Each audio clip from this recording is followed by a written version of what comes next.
우리 한번 제목 한번 읽어볼까요? 마가 다락방의 불이 글로벌 비전 스쿨에 임하소서, GBS에 임하소서. 아멘. 우리가 이 GBS 사역을 다 20년 동안 했습니다.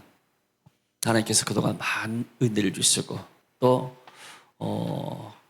여러 나라 10개 이상 15개 나라 정도 제가 좀 다녔어요. 다니면서 사역을 했는데 다니면서 많이 제가 은혜를 받고 또 깨달았어요. 말씀도 깨닫고 그 깨달은 말씀 가운데 하나가 이 마가 다락방의 역사입니다. 오늘 이 말씀을 중심해서 한번 몇 가지 나누도록 하겠습니다. 자, 우리가 이제 GBS를 준비하면서 GBS의 그 어떤 의미와 또 가치에 대해서 한번 되새기는 그런 시간이 되었으면 합니다. 자, 글로벌 비전 스쿨. GBS는 단순한 청년 교육 프로그램이 아니라 다음 세대를 하나님의 사람, 성령의 사람으로 세우는 영적 훈련 캠프입니다. 이 말은 영적인 사관학교입니다.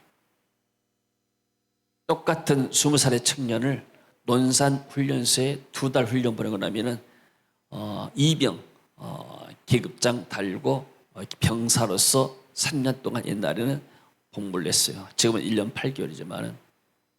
근데 똑같은 20세 청년을 육군사관학교에 4년 동안 훈련시켜 놓으면은 소위 기업장을 달고 장교로서 활동합니다. 사람은 똑같은데 시스템이 달라요. 마찬가지로 많은 교회에서 신학교도 있고 교회에서 제자 훈련하고 성도를 이렇게 훈련시키지만은 어떤 시스템을 가지고 하느냐. 그래서 우리 GBS는 영적인 육군 사관학교다. 그렇게 저는 보고 있습니다. 왜냐하면 여기는 장교와 또 군사 장군들을 훈련시키는 프로이기 때문에. 그래서 오늘 본문에 나오는 마가 다락방은 교회가 세상으로 파송하는 출발점이었습니다. 마가 다락방에서 성령의 불을 받고 그때부터 이 제자들이 세상 밖으로 나가기 시작했죠.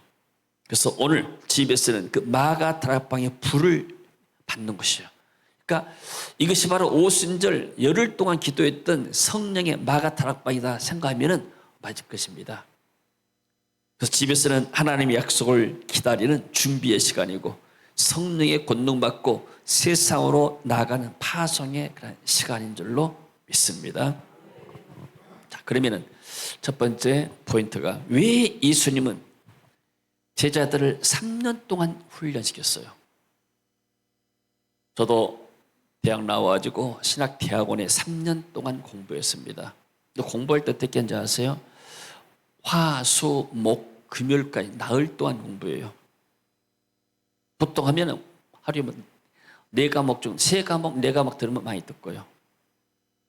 화, 수, 목, 금 나흘 동안 듣고 그리고 저녁에는 집에 자고 주말 되게 되면 다시 또 사역지로 가고.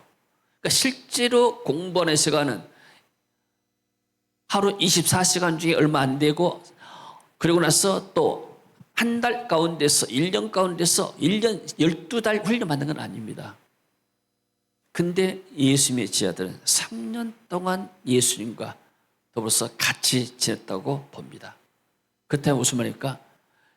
오늘날 말하면 신학교로 말하면 예수님이 신학교 교장, 신학교 유일한 교수 한 분, 기숙사의 사감, 3년 동안 학생들 12명, 신학생들.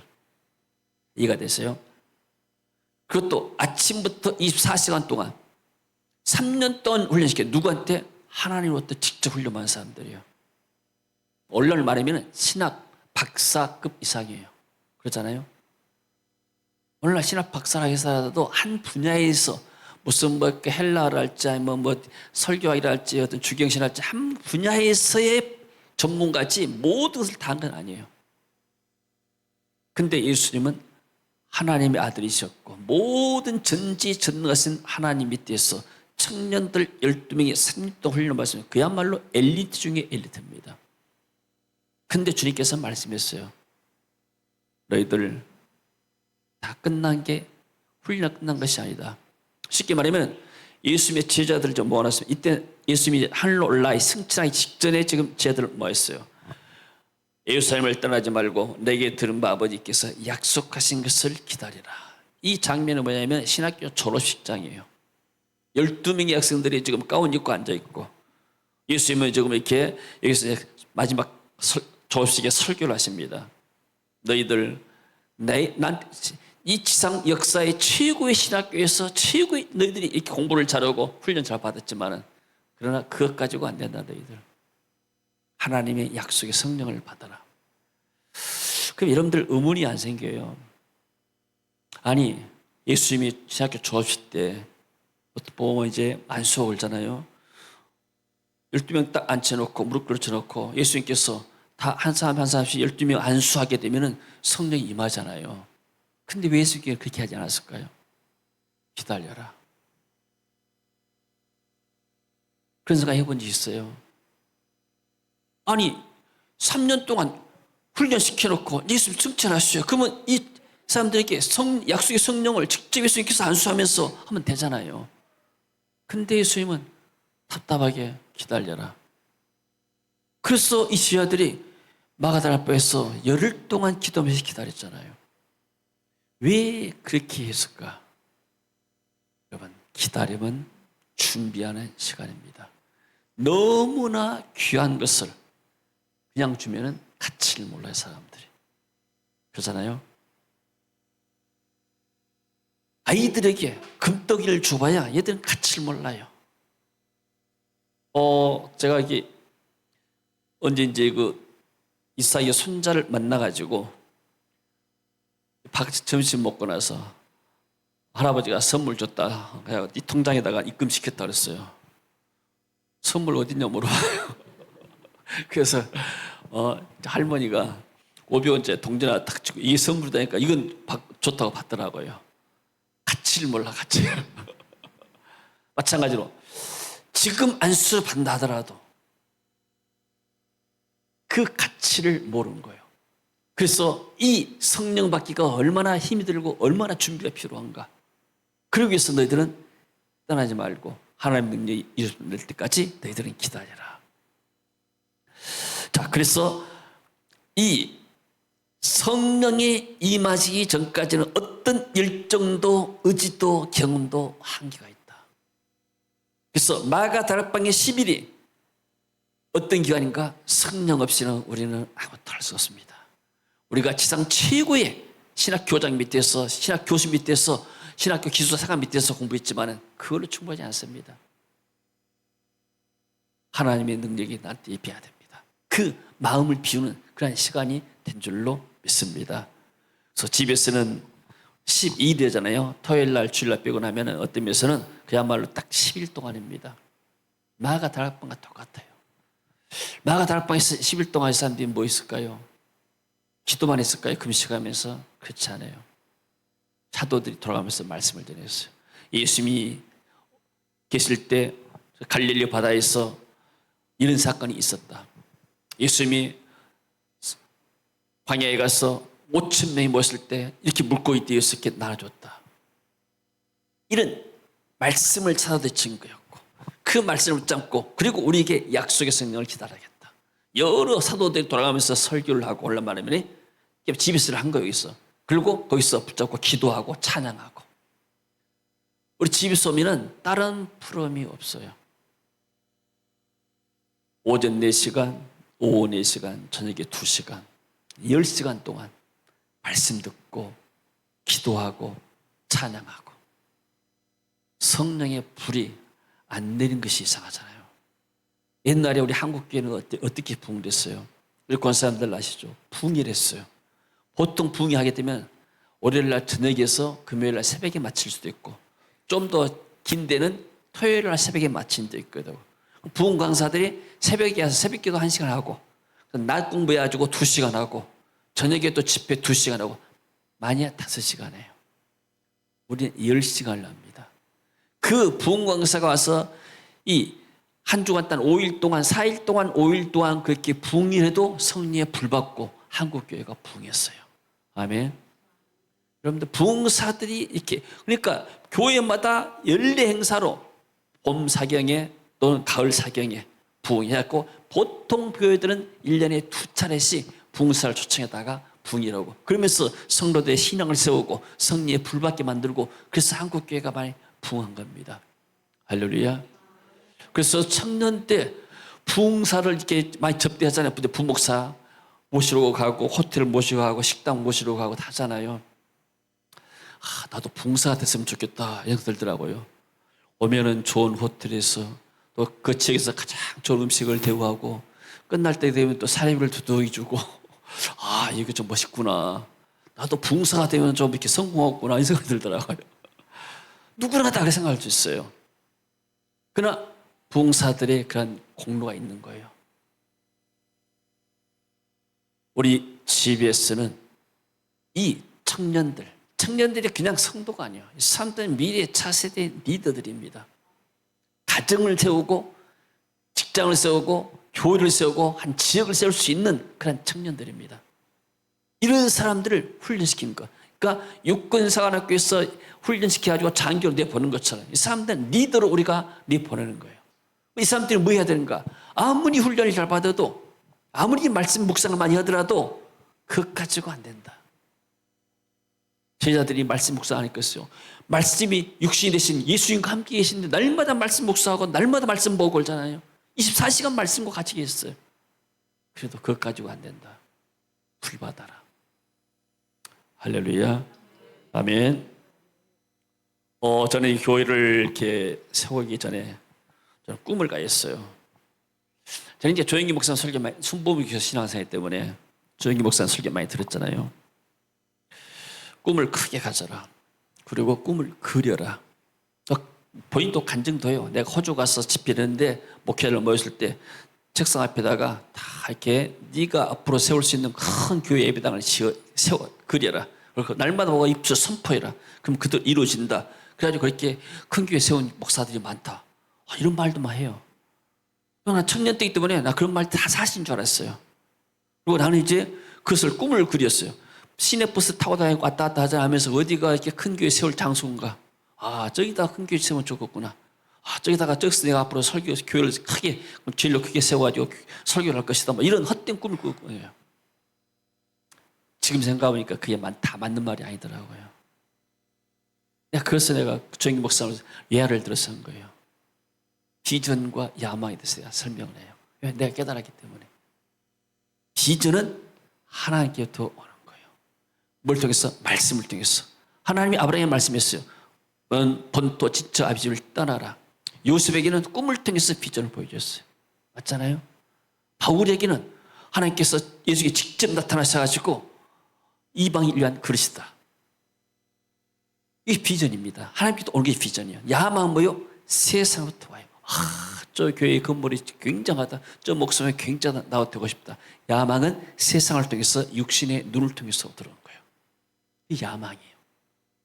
난 그것을 몰랐어요. 그러니까 조영기 목사가 설교한 것은 꿈을 크게 가지라 뭐예요? 야망이에요. 야망. 대형교회를 해라.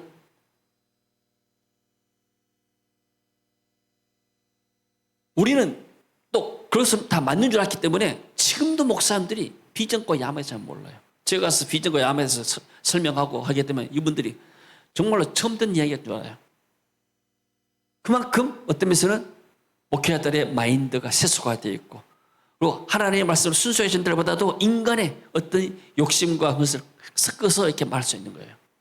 물론 세상에서도 인간의 자유의지가 있고 잠재있기 때문에 하면 되는 것이고 긍정적인 생각 가지면 되는 거예요. 그러나 적극적인 긍정적인 생각과 믿음은 달라요. 적극적인 사고방식, 긍정적인 생각, 저희 오시된 사람이 막 계속 긍정적인 사고 하잖아요. 일부는 맞는데 다 맞는 게 아니에요. 긍정적으로서 인간의 힘에 네 열정을 가지고 하게 되면 안 될 것이 없다는 거예요. 그러나 믿음은 뭐예요? 믿음은 근거가 있어야 돼요. 어떤 근거? 하나님의 말씀에 대한 근거가 있는 거예요. 말씀이 없는 그냥 적극적인 사고방식 하면 된다. 무조건 그렇게 하는 것은 그야말로 그 엉터리예요. 그래서 적극적인 사고방식은 물론 인간이 부정적인 생각과 긍정 생각했으면 긍정 생각이 낫죠. 소극적인 생각보다도 적극 생각이 더 진척이 있는 것이죠. 그 마인드 컨트롤이지 이게 인간의 우리의 주신 믿음은 아닙니다. 믿음은 말씀을 통해서 하는 거예요. 아브라함이 하나님의 말씀하시니까 말씀을 믿고 출발한 거예요. 이 믿음이에요. 이게. 비전을 따라서 움직인 것이. 제가 이렇게 저도 그런 꿈을 갖고 왜 저는 그런 좀 확신이 있었습니다. 저 이제 대학을 졸업했잖아요. 직장 생활을 2년 했어요. 그리고 신학교 갔습니다. 신학교 가보니까 저처럼 일반 대학 졸업하고 온 사람도 많이 있고 또 대부분은 보통 이제 신학 대학 나와가지고 이렇게 대학원으로 온 사람도 있게 되고 또 어떤 사람들은 지방 신학교 나와가지고 온 사람 여러 이제 그런 출신들이 있더라고요.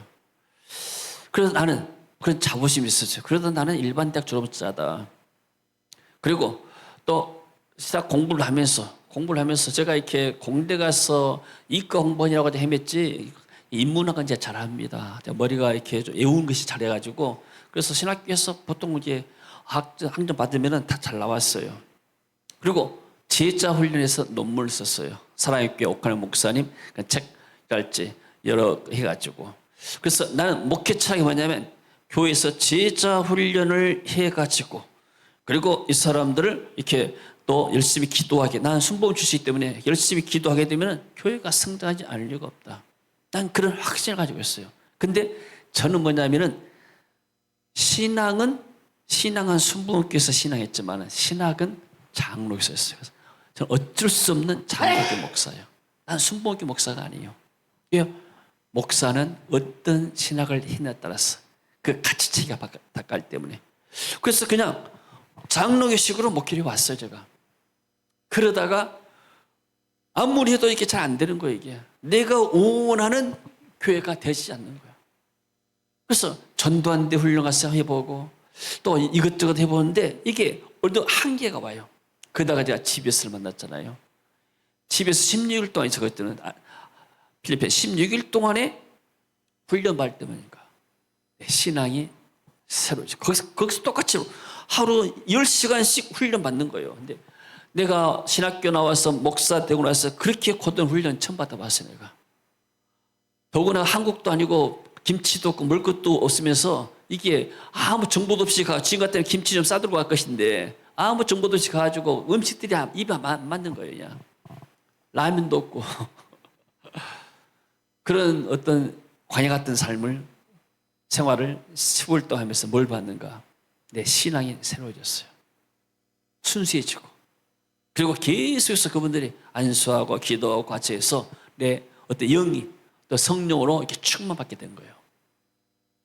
그러면서 거기서 제가 주의 음성을 듣고 와서 이곳에서 GBS를 했는데 그때부터 지금까지 20년을 해온 것이 뭐냐면 이 성령의 능력이에요. 할렐루야. 내 힘으로 할 수가 없는 거예요. 여러분, 제가 교회 부흥과 성장에 대해 가장 열망이 강했던 사람, 여러분들은 목사님들 물어보세요. 뭐 강주인 목사님들 당시에 젊었을 때 꿈이 뭐였습니까? 어떤 교회를 세우기로 했습니까? 나는 우리 도시에서 가장 큰 교회를 세운 것이 내 꿈이었다 말하는 사람이 있는 거 봐봐요. 별로 없어요. 근데 나는 그런 꿈을 가졌다니까요.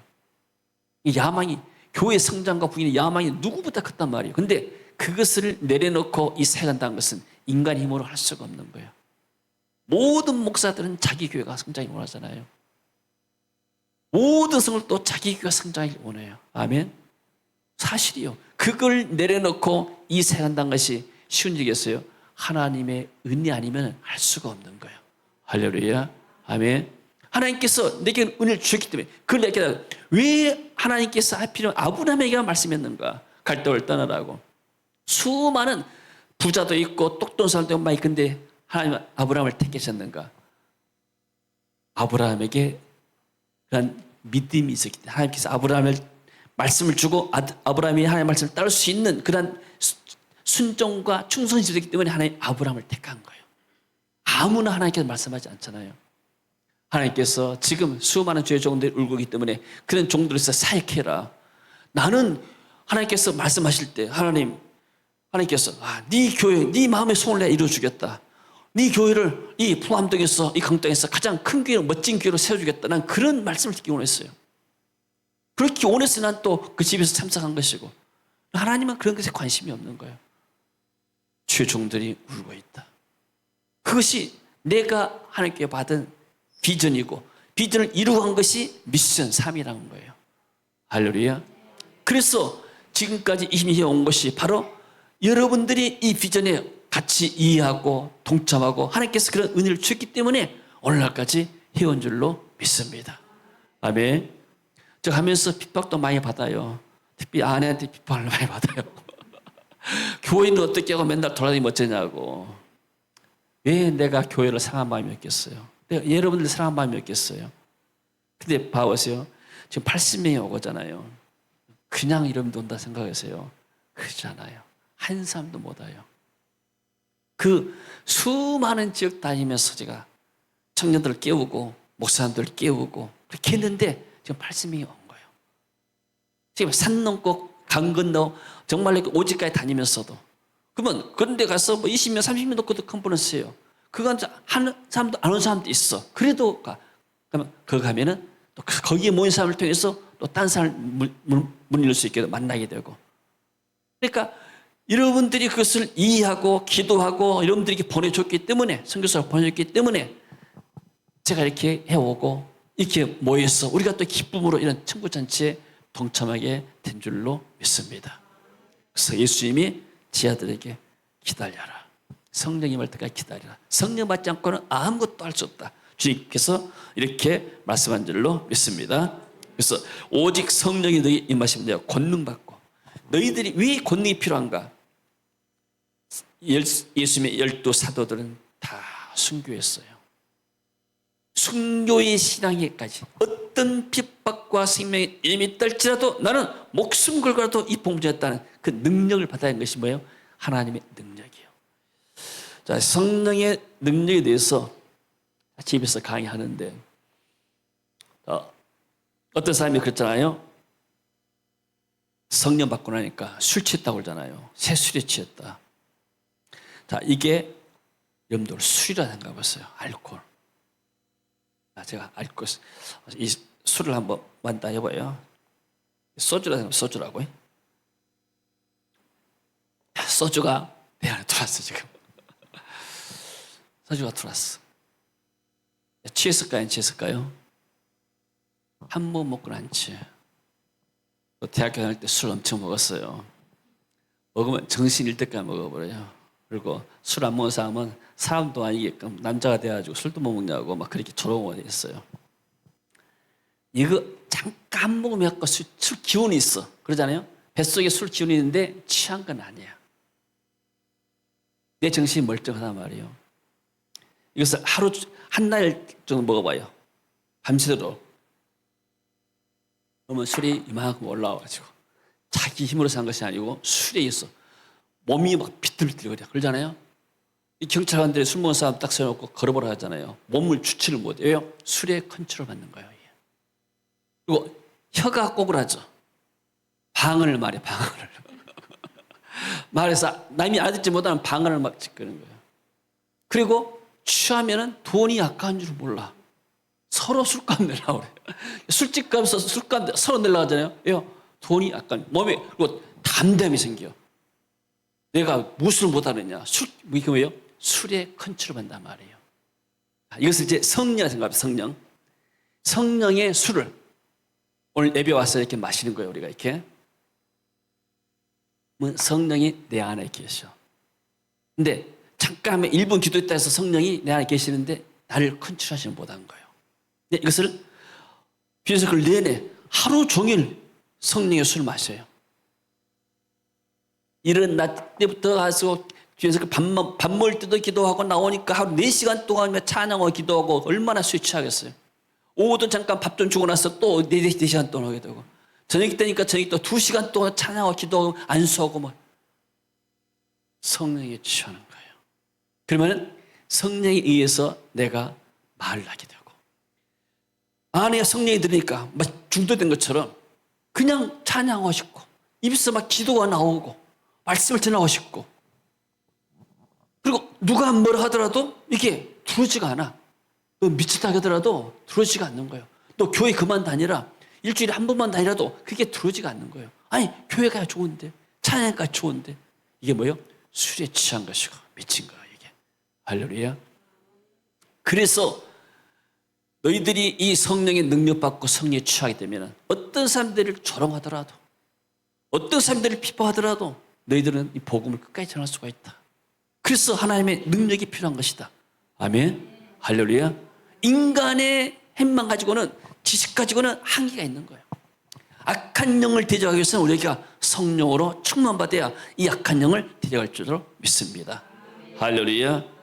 그래서 저도 성령의 술에 취했지만은 여러분도 취해 있는 거예요, 지금. 할렐루야. 내가 이제 예수 믿고 술 다 끊었어요. 친구들이, 나 대학교 친구들이 많잖아요. 그래가지고 이제 한 번씩 가면 나 안 먹으니까. 근데 술 분위기에서 친구들 먹는데 난 안 먹고 있어요. 그럼 내가 정신 멀쩡가? 나도 같이 취업을 안 먹었는데도 분위기 그러더라고요. 나도 술 취한 사람 같이 말한 거예요, 그냥. 그래서 이런 친구를 만나면 안 되겠다. 나중에 그런 생각이 있어요. 여러분들, 우리가 이렇게 비전을 하면서 이게 성령의 충만한 은혜들이 막 나타나게 되니까 우리 성도들도 같이 취하고 준비하면서 취하게 되고, 식당에서 밥을 하면서 같이 하니까 사람들이 식당에서 저렇게 땀 흘리면서 일하면서 저렇게 얼굴이 이렇게 환하게 천사처럼 웃고 있다고. 이분들이 또 거기서도 은혜를 받고 가요. 성도들이 사랑을 베풀게 되고. 왜요? 악한 일을 모르기 때문에. 복음을 위해서, 이 사람들을 위해서 하나님의 사람들을 사는 것이 아깝지 않기 때문에요. 성령에 취하고, 그게 바로 하나님의 능력이에요. 아멘. 그래서 권능, 두나미스는 다이나마이트와 같은 그런 능력입니다. 하나님의 초자연적인 능력이 우리에게 임하는 거예요. 인간의 힘과 능력과 차원이 달라요. 이 권능은 두려움을 이기고 담대하게 복음을 전하고, 어떤 사람이 받아도 이 성령의 능력이 있으니까 이기는 겁니다. 할렐루야. 성령이 임하게 되니까 말씀이 깨달아지는 거예요. 그리고 말씀대로 살기를 원하고, 그리고 또 성령의 열매들이 나에게 나온 거예요. 그러나 만약에 이 성령의 능력이 없게 되면, 술이 취했는데 다른 사람이 나에게 비난해도 안 들은다니까요. 술이 안 취고 정신이 멀쩡하면 누가 좀만 내 마음을 상하게 하게 되면 화나고 막 싸우고 막 그러잖아요. 성령이 취하지 않기 때문에 성령에 취해 살기를 주의 이름으로 축원합니다. 아멘. 마음이 어디 화날 때 가서 좋은 데가, 하나님, 내가 또 성령의 술이 또 좀 깼네, 내가 깼으니까 좀 성령의 술 좀 부으세요. 성령의 술 마셔야 됐습니다. 이렇게 여러분들이 기도하고 하게 되면 마음이 회복이 될 줄로 믿습니다. 자, 그리고 다섯 번째, 성령의 권능이 임하게 되면 교회가 그냥 모이는 것이 아니고 세상 속으로 나가게 됩니다. 그때부터 오순절 마가다락방에 성령의 세례를 받고 나서부터, 그때부터 오순절 마가다락방이 최초의 교회가 됐어요. 모인 자의 가운데서 성령이 임하는 것이 교회입니다. 성령의 역사가 없으면 그 교회가 아니, 그 인간의 모임이고 그 사단의 회라고 그랬습니다. 예배 가운데 어떤 예배가 진정한 예배인가? 성령의 역사는 예배가 진정한 예배예요. 아멘. 아무리 그 어떤 의식이 훌륭하다 하더라도 거기에 성령의 역사가 빠져버리게 되면 그건 인간의 모임에 불과하고 어떤 습관, 종교적인 습관에 불과한 겁니다. 그래서 예수님은 이런 권능을 받아야 너희들이 내 증인들이라고 말씀했습니다. 집에서는 청년들이 와서 뭔가 성령의 불, 오순절에 임한 성령의 불을 받는 것이 이 우리 집에서가 된 줄로 믿습니다. 할렐루야. 아멘. 그래서 우리 이렇게 쭉 사역을 해오면서, 우리는 여러 나라 다니면서 많은 지역에서 사역해가지고 많은 그런 어떤 이렇게 경험들이 있어요. 간증들이 있고, 한 번 이제 태국에 가서 최초의 태국의 선교사님이 집에서 참석했어요. 2007년도에. 그래가지고 우리를 초청했습니다. 목사님, 이 좋은 것을 우리 태국에 가서 한번 해주세요. 갔어요. 그러니까 100여 명 정도 사역자들이 또 모여있더라고요. 3일 동안 인카운트를 했습니다. 인카운트 들어가서, 그러면 우리가 실전 수양가에서 16일 동안 훈련 받는 것처럼 이곳에서 한번 훈련 16일 동안 코스를 합시다. 그래요. 선교사님이. 좋습니다. 그리고 이제 그렇게 합의를 하고 이제 우리가 이제 그 당시에 대형 버스를 빌려서 다니기 때문에 이제 공항으로 오는 길에 우리가 한 30명 이상이 갔기 때문에 그 버스 안에서 선교사님하고 이제 마이크 가지고 이야기했습니다. 그분이 이제 그렇게 말해요. 목사님, 내년에 이제 8월 달에 우리가 집에서 태국에서 하게 되는데, 목사님 오시려면은 2천만이 필요해요. 깜짝 놀랐어요. 뭔 돈이 필요하다냐. 왜 그렇게 필요합니까? 그러니까 태국에서 50명 모으랍니다. 50명 모은데 이 사람들 한 10만 원씩 예비를 줘야 돼요. 그리고 저쪽에 인도 차이나 반도 여러 나라에서 온 사람들 비행기값을 줘야 되고, 거기에서 이렇게 비행기값 주고 이렇게 가면은 1,000만 원이 들어갑니다. 그리고 1,000만 원 정도는 100명 와가지고 먹고 자고 수양관 쓰게 되는데 1,000만 원 들고 2천만 원이 소요될 것 같아요. 딱 그래요. 그 이야기를 우리 네트 목사님들 참여한 청원들이 다 들었어요. 내 입에서 선교사님 알겠습니다. 내년 올 때 2천만 원 가져오겠습니다. 그래요. 그러니까 듣고 있던 목사님들이 목사님한테 저축은 돈 있는가? 그런 생각했대요. 통장에 돈이 하나도 없어.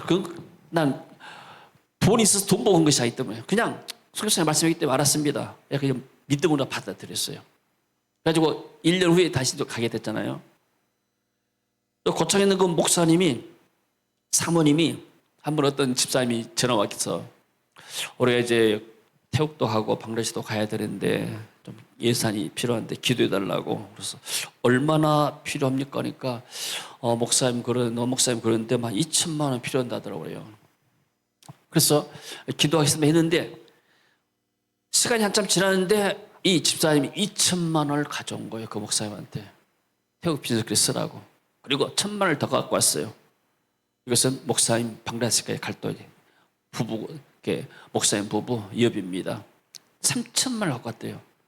근데 그분이 부자인가 그것도 아닌데요. 도대체 어떤 일이냐니까 이분이 암이 들었는데 암이 판정나가지고 보상받았대요. 그래서 딱 생각난 것이, 사모님 이야기한 것이 돈 2천만 원에서 내 2천만 원인데 목사님도 같이 다녀오시라고 내가 1,000만 원 더해서 3천만 원 보냈습니다. 그래서 이분들이 2천만 원을 보냈는데 가져왔어요. 그 돈 가지고 가서 120명을 2008년도에 처음으로 훈련시켰어요. 그 다음 2009년도도 똑같이로, 그때 이제 큰 것이 없기 때문에 기억이 안 나는데 그때 우리가 똑같이 지원하면서 그렇게 했습니다. 이것이 우리 인간의 계산 가지고는 할 수 있는 것이 아니고 성령께서 우리 마음에 임하니까, 역사하니까 마치 술 취한 사람처럼 우리가 이렇게 겁도 없이 대접하는 거예요. 이게 우리가 해놓고 나면은 하나님께서 뒤에서 역사한 줄로 믿습니다. 지금까지 우리가 이렇게 20년 동안 쭉 해오면서 정말로 이렇게 처음에는 우리 교회에서 못했어요. 왜냐하면 센터를 빌려서 했죠. 나중에는 하도 경비가 많이 드니까 우리가 교회에서 했잖아요. 교회에서 하니까 경비가 많이 줄어들었어요. 제주도에서 우리가 비전스 그럴 때 중국 사람들 33명을 초청했어요. 제가 중국을 다니면서 중국에 이렇게 공산주의 때문에 큰 집회하기 어려워. 또 가정교회이기 때문에. 그래서 이분들을 어떻게 훈련시킬 것인가, 이분들을 싱가포르로 데려올 것인가, 태국으로 데려올 것인가, 여러 가지 연구를 했습니다. 근데 또 이 중국 목사님 이야기 보니까 어디 아주 시골 쪽으로 들어가게 되면은 아주 소리도 안 나는데 존대했다고 그러고, 그래도 불안하고, 그러다가 제주도가 무비전한 것을 알고 이분들을 제주도로 초청을 좋겠다 해서 33명을 초청했어요. 그러니까 이 김장남 목사님이 정말 이렇게 어떤 면에서는 자기 집을 저당 집혀놓고 돈을 빌려가지고 여행사에다가 보증금을 넣어놓고 이 선생님을 데리고 온 거예요. 우리가 제주도 가서 먼저 딱 기다리는데 거기 이민국에서 전화가 왔어요. 목사님 되냐고. 중국 사람들이 왔는데 이 사람들이 어떻게 해서 오게 됐냐고. 그 사람들 목사님입니다. 우리가 집에서 하려고 초청했습니다. 아니 목사가 잘 안 보이는데요.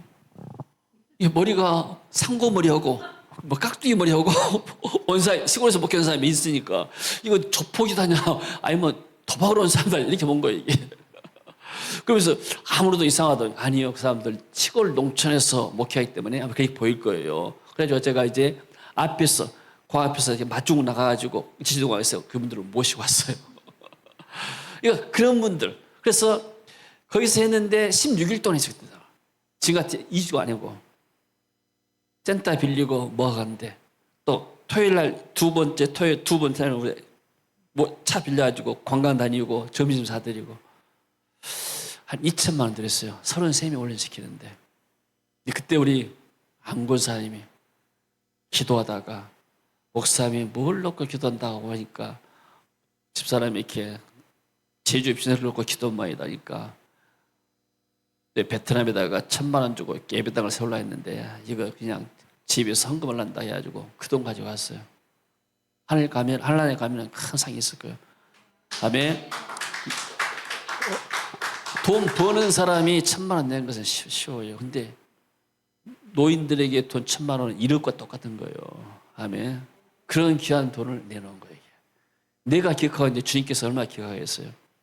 그리고 또 한 번은 그 여자 전도사님이 갔는데 마지막 헌금 시간에 1,000만 원을 봉투에 써놨어요. 난 안 믿었어요. 뭔 1,000만 원인데 100만 원 정도 어려운데 내가 하니까 그런데 이제 돈이 헌금이 들어와봐야 들어간 것 같다는데 몇 달 지나고 나니까 그 목사님하고 같이 돈 1,000만 원 갖고 왔어요. 그래서 제가 감동받아가지고 1,000만 원 받고 11조 100만 원을 목사님께 드렸어요. 제가 그런 생각지 않는 은혜가 있더라고요. 할렐루야. 그러니까 우리가 믿은 대로 성취하게 되면은 하나님이 사람들을 감동시키고 복을 주셔가지고 이런 일을 한 것을 많이 느꼈습니다. 할렐루야. 그래서 이런 일들이 우리가 성령의 충만받고 세술에 취하니까 이런 일이 오늘날까지 가능한 줄로 믿습니다. 그러니까 제가 볼 때 여러분도 보통 미친 게 아니에요 지금. 하나님의 은혜인 줄로 믿습니다. 하나님의 특별한 은혜인 줄로 믿습니다. 네. 자, 그 다음에 마가다락방에 성령의 임하신 현상해 봅시다. 자, 오순절 날이 이미 있다는 것은 10일 동안 기도를 간절히 했어요. 그랬더니 갑자기 하늘부터 급하고 강한 바람 같은 소리가 했어. 그들이 앉은 온 집에 가득 불이 혀처럼 갈랐다고 했어요. 그들에게 보여 각 사람 이에 하나씩 이마에 있더니 불이 쉽게 말해서 그 머리에 사람들 머리에 이마에 있는 거예요. 한번 지나간 게 아니고 얼마나 뜨거운 불을 받았겠어요. 그들이 다 성령의 충만을 받고 성령의 말씀을 따라서 다른 언어들로 말하기를 시작하니라. 그러니까 성령의 기름 부음을 받단 말이에요. 구약에는 어떻게 해서 기름 부음을 받는가? 구약에는 선지자, 제사장, 왕이 기름 부음을 받았어요.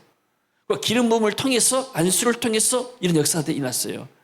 자, 구약에 보게 되면은 모세가 여호수아에게 기름을 부었어요. 오늘날 말하면 오순절 마가다락방에서 성령의 불이 임한 것과 똑같은 거예요. 자, 민수기 27장 18절 말씀. 자, 그거 한번 같이 읽어. 민수기 27장 18절 같이 읽어봅니다. 여호와께서 모세에게 이르시되 눈의 아들 여호수아는 그 안에 영이 머무는 자니 너는 데려다가 그에게 안수하고. 그래서 모세가 여호수아에게 안수하고 후계자로 세운 것입니다. 신명기 34장 19절인가요? 신명기. 자, 같이 한번 읽습니다. 모세가 눈의 아들 여호수아에게 안수하였으므로 그에게 지혜의 영이 충만하니 이스라엘 자손이 여호와께서 모세에게 명령하신 대로 여호수아의 말을 순종하였더라. 자, 그래서 여호수아는 모세를 40년 동안 지근거려서 섬긴 사람이에요. 그러니까 지금 모세로부터 훈련받은 거예요. 그러나 모세의 안수를 통해서 올라가면 마가다락방의 성령의 역사를 통해서 성령의 충만받고 여호수아가 이스라엘 민족을 이끌고 가나안을 정복해 들어갔습니다. 할렐루야. 그리고 또 엘리야가 엘리사에게 열왕기상 19장 16절에 보니까 안수하면서 사역을 이임했습니다. 자, 같이 읽어봅니다. 너는 또 님시의 아들 에우에게 기름을 부어 이스라엘 왕이 되게 하고 또 아벨무올라 사밧의 아들 엘리사에게 기름을 부어 너를 대신하여 선지자가 되게 하라. 자, 기름 부음을 통해서 올라온 안수를 통해서 이렇게 사역이 계승이 되어진 것이죠. 그래서 이 사도들 예수님의 사역이 어디에 계승됐는가? 성령의 역사를 통해서 이제 오순절로부터 시작해서 교회가 새로 탄생이 됐어요. 신약의 교회는 오순절 교회부터 시작이 된 것입니다. 자, 오순절날 그들은 한 곳에 모여 기도했습니다. 한 곳에 모여서 기도할 때 성령이 역사한 줄로 믿습니다.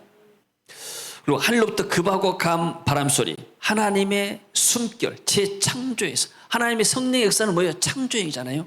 그래서 그 영혼을 새롭게 하고 하나님의 능력으로 기름을 붓게 되죠. 불의 혀같이 각사 나타났다. 불이 향한 사람을 깨끗게 하고 정결케 하고 능력이죠. 하나님의 임재를 말하게 되고 다른 방으로 말하셨다. 거기에서 이제 자기들이 방을 말하는데 거기에 참석했던 다른 나라의 사람들이 15개국에서 사람들이 와서 듣더니 자기 나라 말을 알아듣는 거예요. 이 말은 장차 이 복음이 온 땅에 증거될 것을 하나의 상징적으로 보여주고 있는 것이죠. 자, 그리고 제자들은 두려움에서 이제 5번 봅니다. 담대함으로 숨어있던 자에서 복음을 외친 자로 변했습니다. 예수님이 십자가에 못 박힐 때 제자들은 다 도망가 버렸어요. 그랬잖아요.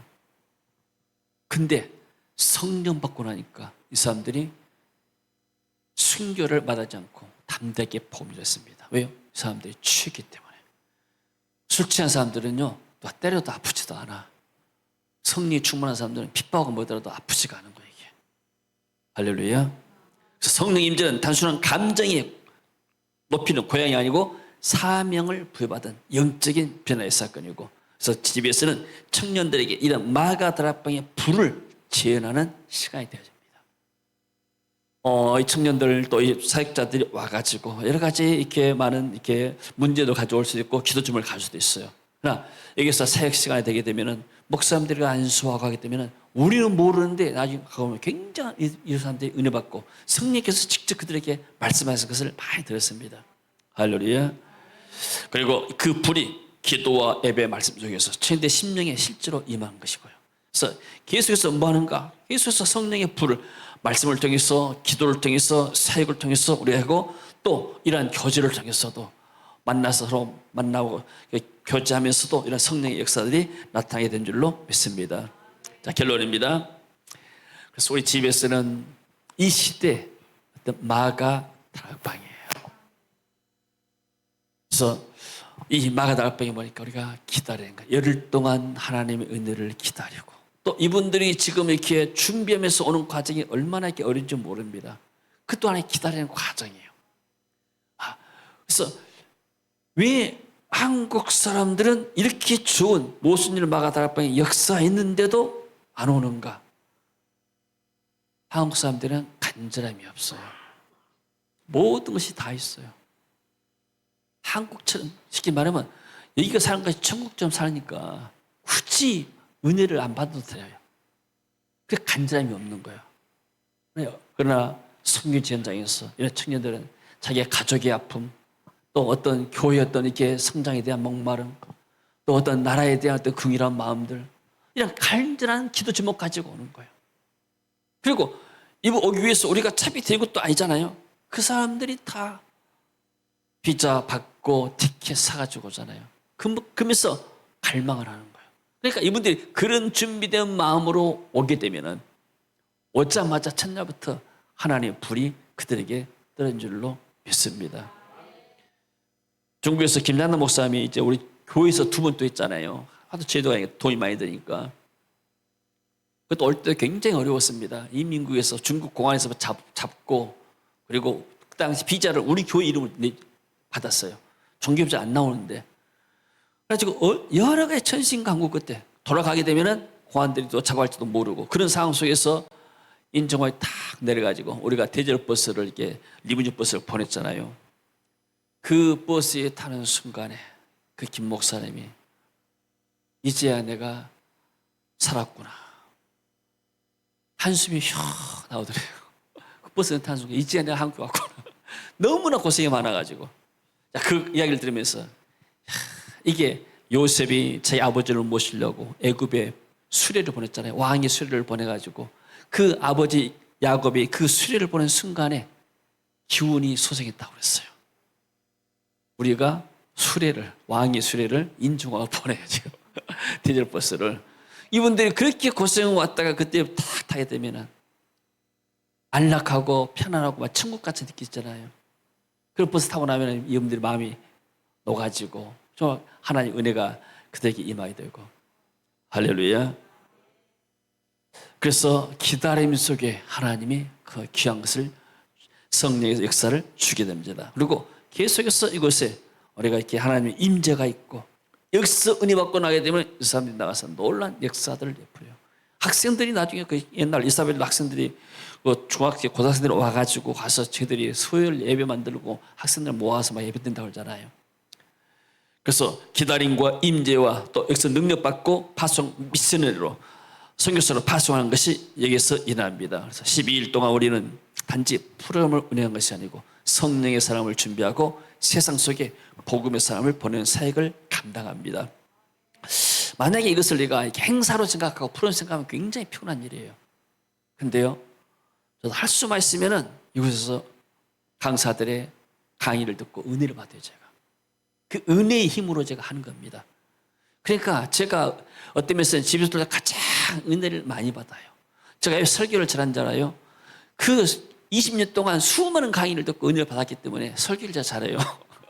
여러분들은 잘 모르고 하도 똑같은 설교 들어서 비교해 보게 되면은 설교를 좀 잘한다 어떻게 잘한 것 같지만은 한국 사람들은 날 알아주지 못해요. 근데 필리핀 가서 강의하잖아요. 눈이 동그랗더라고. 눈이 튀어나오려고 그래 그냥. 그 정도로 내가 강의를 잘한단 말이에요. 근데 한국 사람들은 하도 좋은 걸 많이 들어가지고 그러면 그런갑다 하고 별로 감동이 없어요. 진심이 아니고 그냥 웃으라고 한 이야기입니다. 자, 할렐루야. 자, 우리가 그래서 함께 기도하고 또 우리 청년들이 은혜 받도록 우리가 기도해야 할 줄로 믿습니다. 여러분의 섬김이 너무나 감사해요. 정말로 저는 별 한 것이 없어요. 그러나 여러분들이 정말 이렇게 벌써 하나님 은혜가 보입니다. 준비하면서 장로님, 권사님들이 이렇게 준비하고 또 온농 같은 데 가서 청소하고 다 이렇게 일반 가정에서 이렇게 맞아주면 또 감사한데 손님 맞으려면 청소하고 난리잖아요. 근데 온농 같은 데는 또 청소하는 데 없으니까 우리 권사님들이 다 가가지고 가서 아무것도 없는 상태에서 청소하고 이불 놓고 모든 거 다 하잖아요. 그런 일 어떻게 합니까, 누가? 하나님의 사랑과 은혜가 아니면은 이런 일이 가능하지 못합니다. 하나님 은혜가 된 줄로 믿습니다. 자, 기도합니다. 주님 은혜를 감사드립니다. 우리가 또 집에서를 내일부터 준비합니다. 성령이 함께 하시고 우리가 모두가 다 성령이 충만해서 이 일을 잘 감당할 수 있도록 은혜를 베풀어 주옵소서. 이 일에 기도하고 헌신한 주의 종들을 할물려 쓰고 천변한 축복하시고 저들의 삶이 집에서 이후에 놀란 기적의 역사들이 계속해서 나타나게 하옵소서. 저들의 상상한 이상의 놀란 축복들이 교회와 또 저들의 삶 속에 나타나게 하옵소서. 예수님 이름으로 기도합니다. 아멘.